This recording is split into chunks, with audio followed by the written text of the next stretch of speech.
갈라디아서는 갈라디아 지방에 사는 그리스도인들에게 바울이 보낸 편지입니다.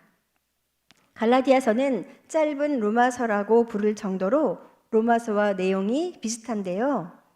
바울이 이 갈라디아서를 기록한 목적은 갈라디아 교인들을 교훈하기 위해 썼습니다.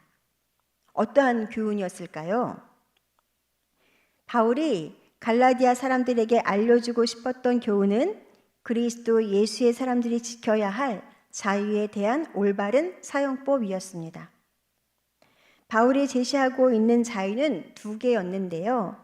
하나는 자유함으로 인해 육체의 소욕을 만족시키는 기회로 삼지 말고 성도 간에 서로 종노릇하라는 것이고요. 또 하나는 성령으로 쫓아 행하라는 것이었습니다. 갈라디아서 5장 13절에 그 자유로 육체의 기회를 삼지 말고 오직 사랑으로 서로 종노릇하라는 내용에서 육체는 우리의 뼈대를 싸고 있는 살을 의미하는 것이 아닙니다. 그것은 우리 인간의 타락한 본성, 타락으로 뒤틀려서 범죄하기 쉬운 아담으로부터 물려받은 유전을 말하고 있는 것입니다. 따라서 자유로 육체의 기회를 삼지 말고 육체의 쾌락을 위해 마음대로 행동하지 말라는 뜻이죠. 그것은 육체의 소욕을 쫓지 않고 성령을 쫓아 사는 것, 그로 인해 성령의 열매를 맺게 된다는 것이라고 말하고 있습니다. 갈라디아 교인들은 이미 그들의 삶 속에서 역사하시는 성령을 체험한 바 있습니다. 그래서 바울은 지금 갈라디아 교인들에게 성령을 쫓아 성령을 체험했던 것들을 계속해서 지켜 실행하라고 권하고 있는 것이죠. 바울은 말합니다. 성령의 인도하시는 바가 되면 성령으로 살면 성령으로 행할지니. 동일한 의미의 표현을 여러 번 반복적으로 사용함으로써 오늘 말씀의 핵심이 성령을 쫓아 행하는 것이라는 것을 강조하고 또 강조하고 있습니다. 세상 사람들은 하나님을 믿는다는 것을 일종의 억압으로 여기는 경우가 있습니다. 세상 사람들은 생각합니다. 하나님을 믿는 사람들은 노예 근성을 가지고 있는 약한 사람들이야 라고요. 세상 사람들은 스스로 선택하고 결과에 책임질 줄 아는 사람이 참다운 자유인이라고 생각합니다.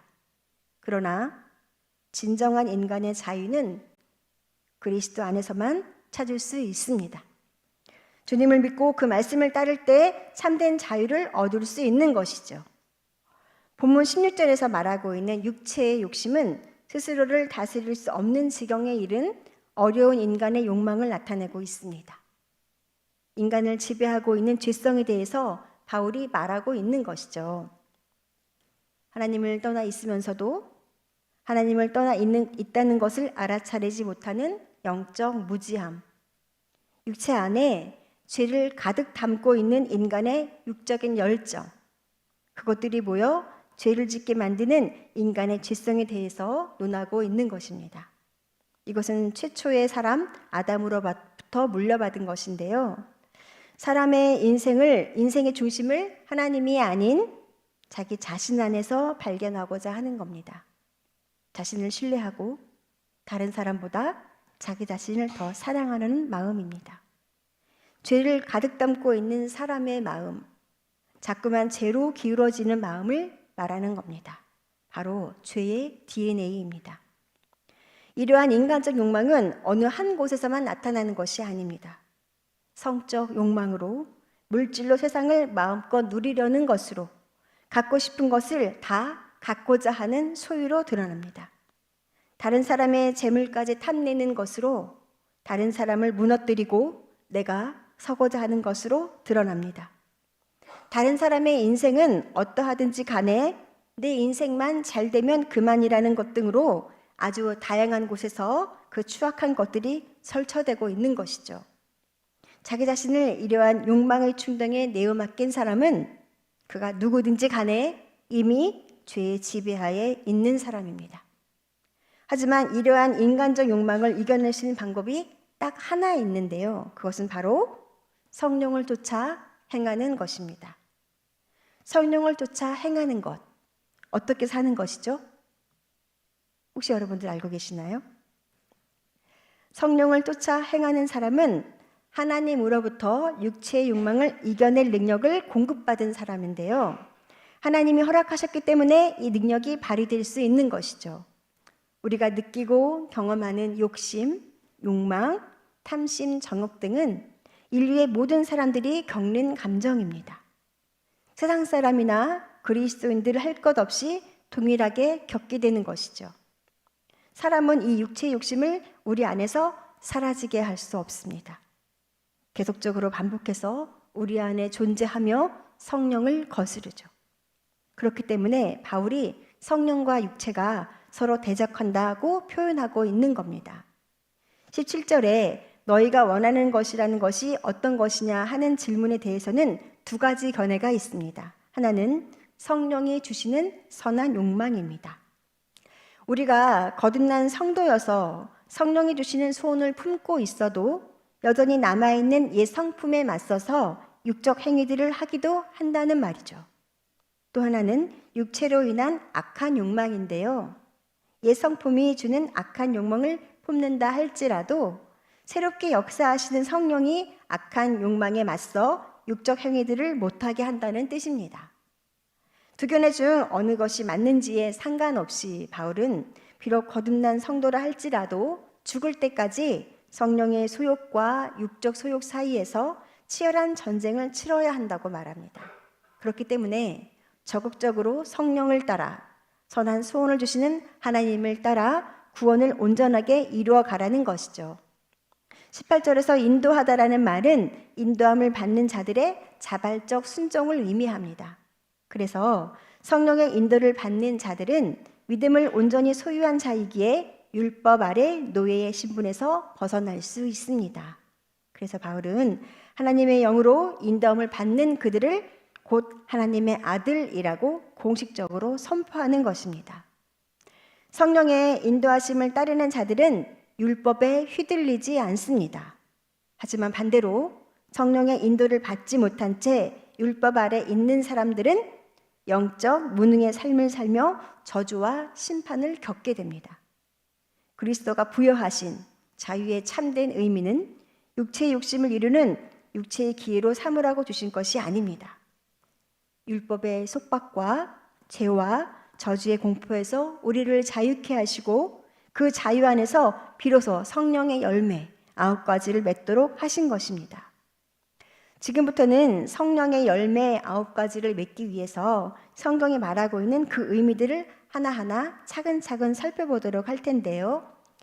육체의 욕심에서 비롯된 육체의 일들이라는 것은 우리의 삶 가운데 있는 공공연한 악한 일들, 일반적인 도덕적 관념에 비추었을 때의 악한 일들을 말합니다. 즉 어두움의 일들이라는 것이죠. 육체의 소욕과 성령의 소욕이 갈등하고 있지만 성령을 따라 살아감으로 성도는 이 갈등에서 벗어나야 된다고 강조하고 있는 것입니다. 먼저 본문에 열거된 첫 번째 부류의 육체의 죄악은 음란하고 난잡한 행위나 정상적이지 않은 성적 행위를 즐기면서도 양심에 거리낌조차 느끼지 않는 상태를 가리킵니다. 성욕에 지나쳐서 과도하게 쾌락을 추구하거나 음란하고 난잡한 행실이 좋지 못한 것 등으로 억제할 수 없는 육체의 욕정이나 무절제의 행동을 거침없이 행하는 것이죠.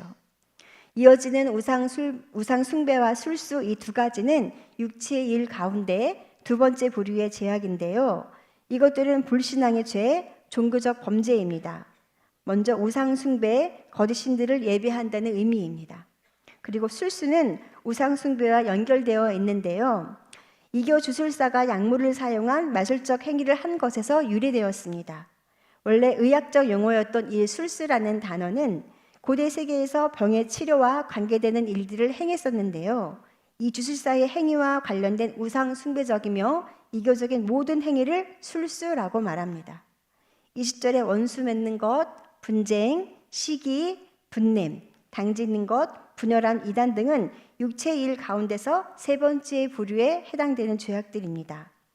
원수를 맺는 것이라는 것은 적개심이나 개인적인 증오심 등에 의하여 나타나는 외부적인 갈등을 의미하는데요. 특히 민족, 혈통 간의 대립과 적대적 관계를 나타내는 데 쓰였습니다. 당시 갈라디아 지방의 주요 거민이었던 켈트족이 타민족에 대한 폐쇄적 적대감이 원수 맺는 것이란 표현으로 나타냈는데요. 옳고 그름을 다투기를 좋아하는 기질의 사람들이 있었다는 것이죠. 우리 수원성결교회는 이러한 기질의 성도들이 없어야 할 줄 믿습니다. 시기 혹은 열심히로 번역된 헬라어 젤로스라는 단어는 좋은 의미로는 열심을 나타냅니다. 하지만 여기서는 타인을 향해 불타는 듯한 맹렬한 시기심을 의미하고 있는데요. 분냄은 격렬한 분노가 폭발하게 되는 경우를 암시하고 있습니다. 당짓는 것이라는 단어의 원래 뜻은 눈앞의 이익을 추구하는 사람들의 비열한 본성, 자신을 내세우고자 하는 욕구, 저급한 술책도 아랑곳하지 않은 당파심을 의미하는 것입니다. 진리에 반대해서 파당을 만드는 사람들, 또는 그리스도에 의하여 임명된 사명자를 무리를 지어 반대하는 것 등 주로 진리에 반대하여 당을 짓는 것과 관련이 있습니다. 이러한 분쟁은 나아가서 불리함과 관련되며 더 나아가서 이단에 도달하게 되는 매우 위험한 마음인 것이죠. 이단이 뭐죠? 복음의 진리를 거스르는 집단을 직접적으로 이단이라고 말하는데요. 개인적인 원수 맺는 것으로 시작해서 분쟁, 시기, 분냄, 당짓는 것, 분열을 넘어서서 이단에까지 이르게 되는 것입니다. 21절의 투기는 20절의 시기와 비슷한 의미를 지녔지만 시기보다 더 부정적이고 강렬한 의미를 지니고 있는데요. 이는 마음속 감정뿐 아니라 직접 이를 행동으로 드러내서 상대편을 해치게 되는 것까지 포괄하는 단어입니다. 시기를 넘어 투기에 이를 수 있는 감정을 처음부터 잘 다스려 성령의 열매를 거두는 수원성결교회 성도님들 되시기를 주님의 이름으로 축복합니다. 육체의 일 가운데 나머지 네 번째 부류에 속하는 두 가지는 술과 관련된 것인데요. 술 취함과 방탕하다는 것입니다. 먼저 술 취함은 정도를 넘어서는 지나친 음주를 말하고 있고요. 방탕하다는 것은 밤 늦게까지 술에 취하여 흥취를 몹시 즐기는 연애와 술잔치를 의미하는 말로 그 의미가 일반되어 사용되고 있습니다. 계속되는 전에 너희에게 경계한 것 같이 경계하노니라는 표현으로 우리는 과거에도 바울이 갈라디아 교인들에게 이와 같은 권면과 교훈을 여러 차례 남겼음을 알 수 있습니다. 바울이 이러한 권면을 거듭한 까닭은 이러한 육체의 일들을 행하는 자는 하나님 나라를 유업으로 받을 수 없음을 힘주어 말하고 있는 것입니다. 그리스도를 믿는 믿음 안에서 자신의 머릿속에 드는 생각이 아닌 성령의 인도하심을 받는 자들만이 하나님의 아들로서 그 유업을 받게 된다는 것입니다. 그러므로 성령이 아닌 육의 일을 행하는 자가 하나님의 나라를 유업으로 받지 못하는 것은 너무도 당연한 일인 것입니다. 사랑하는 성도 여러분, 이 시간 이 자리에 함께한 우리 모두가 모두 생각해 보기를 원합니다. 우리의 믿음은 지금 어떤 모습을 지니고 있는지 말입니다. 2024년도도 반이 지나가고 있는 이 시점에 심각하고 진지하게 나의 삶을 점검해 볼 필요가 있습니다. 나의 믿음은 진정 예수님으로 인해 자유함을 얻었는지, 아니면 단지 육체의 기회로 삼는 자유에 불과한 것은 아닌지 깊이 생각하는 시간 되시기를 주님의 이름으로 축복합니다. 이제 바울은 이어서 성도들이 열심히 추구해야 할 열매를 소개합니다. 그리스도 예수의 사람들이 갖추고 살아야 하는 진정한 믿음의 모습을 소개하기 시작하는데요. 믿음은 바로 성령의 열매로 나타난다고 말입니다. 마태복음 7장 20절은 이렇게 기록하고 있습니다. 그들의 열매로 그들을 알리라. 예수님께서는 그들의 드러나는 행동의 열매를 통하여 거짓 선지자를 구별할 것을 다시 한번 강조하고 있는데요. 열매에 해당하는 헬라어 카르포스는 성령에 의해 일방적으로 주어지는 은사와 구별되는 것으로 성령의 사역뿐만 아니라 사람의 책임성을 동시에 담고 있습니다. 성령의 능력은 사람에게 은혜로 주어지는데요. 하나님의 은혜에 대한 사람 입장에서의 응답이 열매로 나타난다는 것이죠. 그리스도에 의해 자유함을 얻은 예수 그리스도의 사람들이 삶의 현장에서 마땅히 드러내고 추구해야 하는 성령의 열매 9가지입니다. 네, PPT 처음 거 올려주세요. 성령의 첫 번째인 사랑을 뜻하는 아가페는 본질적으로는 무조건적이며 헌신적인 하나님의 사랑을 의미합니다. 따라서 본문에서 아가페란 용어가 사용된 것에는 하나님께서 우리를 사랑하신 그 사랑처럼 우리도 마땅히 서로 사랑해야 한다는 의미가 강하게 담겨져 있습니다. 진정한 그리스도인의 사랑은 청결한 마음과 선한 양심과 거짓이 없는 믿음에서 시작된다는 것이죠. 두 번째 올려주세요.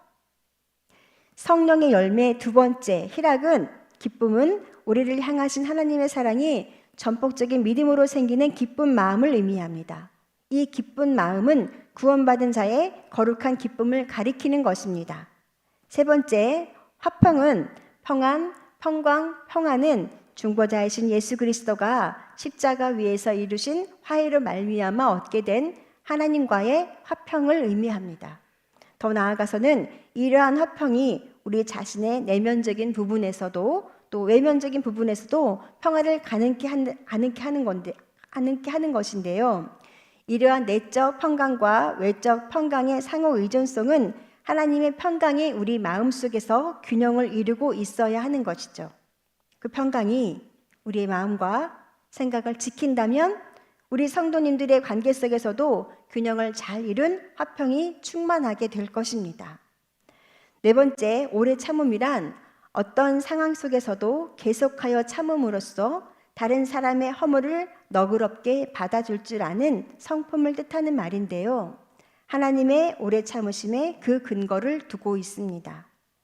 5가지 자비는 또 인자는 친절한 성품, 다른 사람에게 기꺼이 봉사하려는 마음을 뜻하는 말로 하나님의 자비하심, 죄인을 구원하시려는 하나님의 무한한 친절을 표현할 때 사용되는 말입니다. 성령의 열매로서 자비는 바로 이러한 하나님의 성품을 닮아가는 것입니다. 성령의 열매의 6번째 양선선함은 선한 성품과 행동을 말하는데요. 하나님의 선하심을 가리키는 말로서는 사용되지 않고 인간적인 선을 지칭하는 말로 제한되어 사용되고 있습니다. 7번째, 충성은 신약 성경에서 자주 사용되고 있고 주로 믿음이란 말로 번역되고 있습니다. 대부분의 경우 믿음으로 번역된 까닭은 하나님께 대한 확신이나 신앙을 의미하기 때문인데요. 하지만 본문에서는 인간 상호 간의 윤리적 미덕을 보다 강조하고 있다는 점을 감안할 때 믿음이나 충성보다는 신실함으로 번역하는 것이 더 바람직하겠습니다. 즉, 다른 사람들이 자신을 믿고 의지할 수 있도록 하는 자질로 해석하는 것이 가장 적절합니다. 8번째, 온유는 이웃을 향한 윤리적 관용을 말합니다. 우리에게 어떤 해를 가하는 자에 대해서 위협적인 대갚음이나 분하게 여기지 말아야 할 것을 말하고 있습니다. 마지막 절제는 하나님을 향한 것도 타인을 향한 것도 아닌 바로 자기 자신을 향한 미덕인데요. 주로 자신의 성적인 문제들에 대하여 절제라는 단어를 사용해 왔습니다. 그리스도 예수의 사람들은 육체와 함께 그 정욕과 탐심을 십자가에 못 박았느니라. 바울은 지금까지 갈라디아 교인들을 지칭하면서 주로 사용한 형제라는 표현 대신 24절에 와서는 그리스도 예수의 사람들이란 매우 특별한 표현으로 바꾸어 사용하고 있는데요. 그것은 예수 그리스도의 십자가 대속의 은혜 아래 있는 모든 사람은 그 정욕과 탐심을 십자가에 못 박게 된다는 것을 강조하기 위함입니다. 못 박아야 한다는 것이 아니라 못 박게 된다고 말씀하고 계신 겁니다. 그렇다면 저와 여러분의 삶은 어떠한지요? 우리의 성령의 열매는 잘 익어가고 있나요? 나는 그리스도 예수의 사람이 확실한가요? 오늘 설교의 제목이 성령의 열매 9가지인데요. 9가지 중에서 잘 익은 열매는 무엇이고 안 익은 열매는 무엇인가요? 아니면 이제 익혀야겠네 라는 성령의 열매는 무엇이고 아주 풋내나는 성령의 열매는 어떤 것인가요?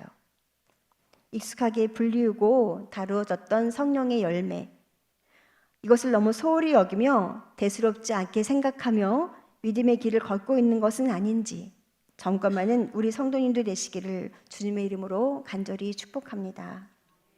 육체와 함께 그 정욕과 탐심을 십자가에 못 박았다는 것은 몸의 행실을 죽인다라는 표현으로 매우 의미심장합니다. 왜냐하면 이것은 예수 그리스도의 십자가와 그 십자가의 죽음을 연상케 하기 때문입니다. 그런 의미에서 그리스도 예수의 사람들은 철저히 그리스도를 따라가야 합니다. 믿음으로 십자가를 받아들인 그리스도의 예수의 사람들은 예수님의 그 십자가에 자신의 죄된 육체의 정욕과 욕심뿐 아니라 그 육체 자체를 못 박은 자들이어야 하는 것이죠. 성령으로 살면 성령으로 행하게 됩니다. 사랑하는 성도 여러분, 오늘 설교가 마무리되어 가고 있는데요. 우리 성도님들은 그리스도 예수의 사람들이십니까? 이 설교를 준비하면서 저에게도 깊이 있게 질문해 보았습니다. 아직까지도 그리스도 예수의 사람들로 살고 계시지 않다고 느끼신다면 앞으로 우리는 어떤 삶을 살아가야 할까요? 예수님께서 제시해 주신 성령의 열매 9가지를 익혀가야 합니다. 우리의 삶에서 아주 달고 탐스럽고 맛있는 성령의 열매가 익어가야 합니다. 그 달콤한 향기가 우리 수원성결교회 안에 널리 퍼져야 할 줄 믿습니다. 널리 퍼져야 할 줄 믿습니다. 아멘. 오늘 본문 마지막 25절, 26절을 메시지 성경에는 이렇게 말하고 있습니다. 제가 읽어드리도록 합니다. 이것이 우리가 선택한 삶, 곧 성령의 인도를 받은 삶이니 그 삶을 그저 머릿속 사상이나 마음속 감정으로 여기지 말고 그 삶에 담긴 뜻을 우리 삶 구석구석에 힘써 적용하십시오. 마치 우리 가운데 누구는 더 낫고 누구는 모자라기도 한 것처럼 비교하지 말아야 한다는 뜻입니다. 우리에게는 살면서 해야 할 훨씬 흥미로운 일들이 많이 있습니다. 우리는 저마다 하나님의 독특한 작품입니다. 이 말을 아주 조금 간단하게 표현해서 이해해 보자면 우리는 서로를 자극시키고 서로 질투하는 실속 없이 사는 사람이 되지 말아야 한다. 교만에 찬 사람이 되지 말아야 한다는 뜻입니다. 신앙적 교만과 허영을 지니고 있는 사람들에 대하여 말씀하고 계신 겁니다. 영적 혹은 자연적 은사에 있어서 신앙적인 자질에 있어서 직분에 있어서 공적인 평가에 있어서 타인에 비해 자신이 우월하다고 스스로를 평가하는 사람들이 갈라디아 교회에 있었기 때문에 바울은 안타까운 심정을 토로한 것입니다. 경쟁과 투기로 얻어진 영광은 헛된 영광일 뿐이라고 말하고 있는 것입니다. 성령의 은사는 지금 당장 갑자기 하나님이 허락해 주시면 받을 수 있을지도 모르겠습니다. 하지만 성령의 열매는 내가 예수님을 알게 된 그 이후의 시간부터 시작해서 오랜 시간을 거쳐 무르익혀야 하고 다듬고 매만지고 가꾸어야 열매를 맺을 수 있는 것입니다. 하나님과 늘 동행하며 살고 하나님이 원하시는 방향으로 하나님이 하시는 그 음성을 쫓아가야만 열매가 맺히는 것이죠. 내가 나에게 주어진 인생에서 얼마나 하나님 말씀에 청종했는가에 따라 성령의 열매 수확이 가늠되는 것입니다. 하나님 나라는 우리의 믿음으로 갑니다. 그러나 성령의 열매를 충실하게 익혀가야 하는 이유는 그 열매가 우리 자녀들이기 때문입니다. 그 자녀들이 나를 바라보고 그리스도 예수의 사람을 꿈꾸기 때문입니다. 우리는 모두 나의 말을, 나의 행동을, 마음을, 생각을 주님이 기뻐하시는 그리스도 예수의 사람답게 살아야겠다고 다짐해야 하겠습니다. 그리고 우리의 삶을 주님이 기뻐하시는 삶으로 가꾸어 나가서 주께 영광 올려드리는 삶을 살아드리는 우리 모두가 되기를 축복하고 기대합니다.